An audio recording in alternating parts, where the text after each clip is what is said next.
Welcome back. Manish Sabharwal also joining us this morning on some of the hiring trends that we're currently observing and what perhaps is in store now as we head into the new year. Manish, good to have you with us. Tell us first off how things are really shaping up. Have we seen the worst behind us now that the economy is opening up? What are the key trends you're observing?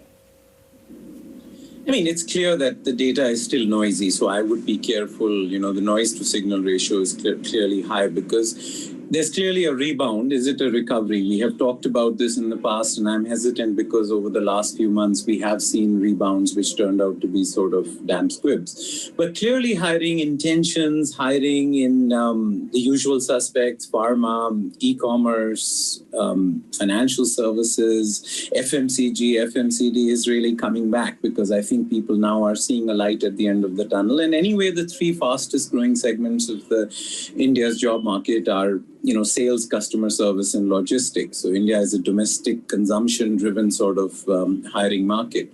Obviously, Hyderabad, Bangalore regionally are breaking ahead of Mumbai, Gurgaon, and Delhi. And that's something that we haven't seen in the past. Maybe it's because South India has handled COVID better than North India, or the companies are different. But that is one thing which stands out for me in our last time sort of quarterly data. So the trend is looking good. We still hope it's a recovery, not a rebound. There's a lot of stock depletion which had happened, and I think a lot of the activity is sort of filling up that stock. And the broader question of whether there has been demand destruction, will consumers be frugal, will savings rates go up, which means consumption will come down, is an open question. But I think for the first time since March, job seekers at the bottom of the pyramid are seeing opportunities that they haven't seen for a while.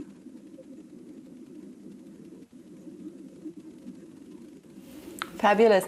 And which are the segments then? I mean, we've been talking a lot about IT and the kind of numbers there, 66,000 of freshers that are looking to be hired this fiscal year.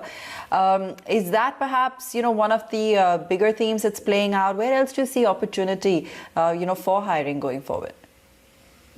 IT is wonderful because it offers high-paying jobs, but IT is 0.8% of India's labor force. It's a rounding error in terms of our labor force. It's an oasis of high productivity, generates 8% of GDP.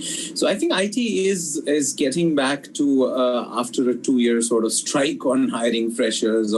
They were changing their org structures, they were changing their business models to more digital, they were reskilling existing employees. So IT is back, but not back to anything like the hiring of 3 lakh, 4 lakh freshers that they used to, say, 5 years ago, because I think the model of IT is changing, the democratization of software writing is changing, the employment elasticity. So IT is one, but I say FMCG, pharmaceutical, edtech, BFSI has also come back.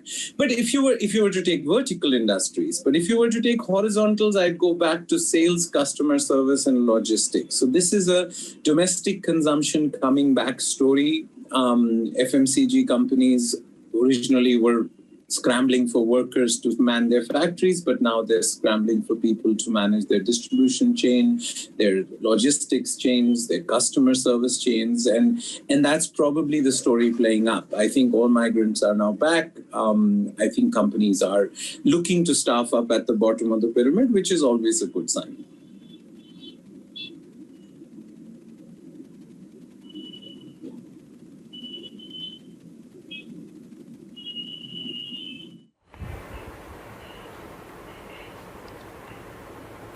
Okay.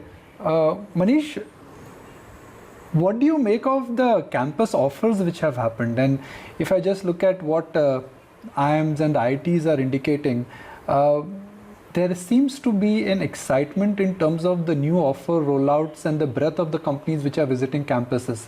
Is this an indication of how things are likely to move?